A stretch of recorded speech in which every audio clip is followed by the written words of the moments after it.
ജനമൈത്രി ജനമൈത്രി എന്നുള്ള പേര് മാത്രമേ ഉള്ളൂ. ഭയങ്കര ഇടിമൈത്രിയാണ് ഇവിടെ. അതെ, നീ അങ്ങോട്ട് ചെന്ന് ഞാൻ അങ്ങോട്ട് വന്നില്ല. അതെന്താ?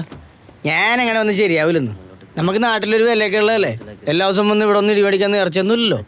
ഇവിടെ പോയിരുന്നു, ഞാൻ ചോദിച്ചിട്ടില്ല. ഓ എന്താടാ? ഇല്ല, ഞാൻ ആ പുണ്യഭൂമിയിലേക്ക് ഇല്ലെന്ന് പറഞ്ഞതാ.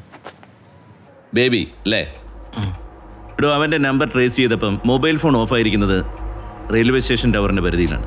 ആ സമയത്ത് ഒരു ഗോരഖ്പൂർ ട്രെയിനും ഉണ്ടായിരുന്നു. സർ, അവൻ നേപ്പാളിലേക്ക് പോകാനാണ് സാധ്യത. അവനെന്നും ഏതായാലും അത്ര പെട്ടെന്ന് പിടിക്കാൻ പറ്റില്ല സർ. സാറേ, അപ്പം എൻ്റെ കാശ്? എടോ, തൻ്റെ ഈ 30,000 രൂപയ്ക്ക് വേണ്ടി അഡ്രസ്സ് പോലും അറിയാൻ പാടില്ലാത്തവൻ്റെ ഒക്കെ പുറകെ അന്വേഷിച്ച് പോകാൻ പറ്റില്ല. എടോ, തനിക്ക് പറഞ്ഞതൊന്നും മനസ്സിലായില്ലേ?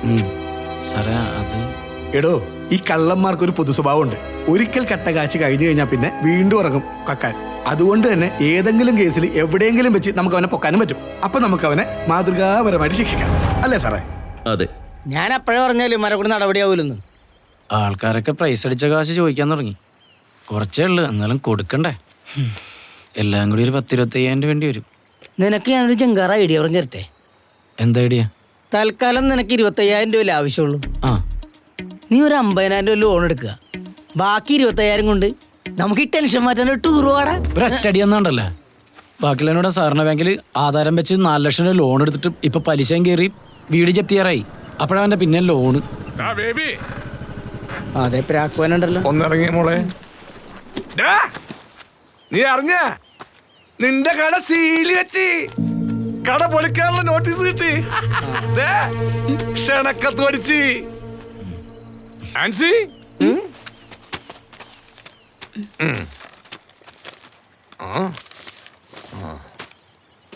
മാന്യമിത്രമേ, എടവനക്കാട് ഇല്ലത്തുപറമ്പിലെ എന്റെ ഉടമസ്ഥതയിലുള്ള ബഹുനില കെട്ടിടം ഈ വരുന്ന 30-ാം തീയതി 10-നും 10:30-നും ഉള്ള ശുഭമുഹൂർത്തത്തിൽ സർവശ്രീ JCB അവർകൾ പൊളിച്ചു മാറ്റുന്ന വിവരം സന്തോഷപൂർവ്വം അറിയിച്ചുകൊള്ളുന്നു. ഇന്ന് നവകേരള സൃഷ്ടിക്ക് വേണ്ടി വികസന നായകൻ അവറാച്ച TT ഒപ്പപ്പ് NB തുടർന്ന് ഗംഭീര തേയില സൽക്കാരവും ഉണ്ടായിരിക്കുന്നതാണ്. എന്റെ മൂത്ത മോളെ കെട്ടിക്കാനായി അത് വിൽക്കാന്ന് വിചാരിച്ചിട്ടാണ് നിന്റെ അപ്പനോട് കടയൊഴിയാൻ പറഞ്ഞത്. അപ്പൊ അയാൾക്കത് പറ്റൂല. അവസാനം അവളൊരു പരനാറിയുടെ കൂടെ ഒളിച്ചോടിപ്പോയി. അതോടെ ഞാൻ ഈ നാട്ടിൽ മൊത്തം നാറി. അതാ അങ്ങോട്ടേക്ക് നോക്കൂ, ഇതെന്റെ 2ാമത്തെ മോളാണ് ആൻസി. ഇവളുടെ കല്യാണമെങ്കിലും എനിക്ക് അന്തസ്സായിട്ട് നാറാതെ നടത്തണം. ഇവളും കൂടി ഒളിച്ചോടിയാ പിന്നെ കട വിൽക്കണ്ടല്ലോ. തൂറുതണ്ടി, നിന്റെ കാശ് മുഴുവൻ ആ നേപ്പാളി കൊണ്ടുപോയില്ലടാ. പ്രാക്കാടാ പ്രാക്ക്. 2 പെമ്മക്കളുള്ള ഒരു ബിൽഡിംഗ് ഓണോടാ പ്രാക്ക്.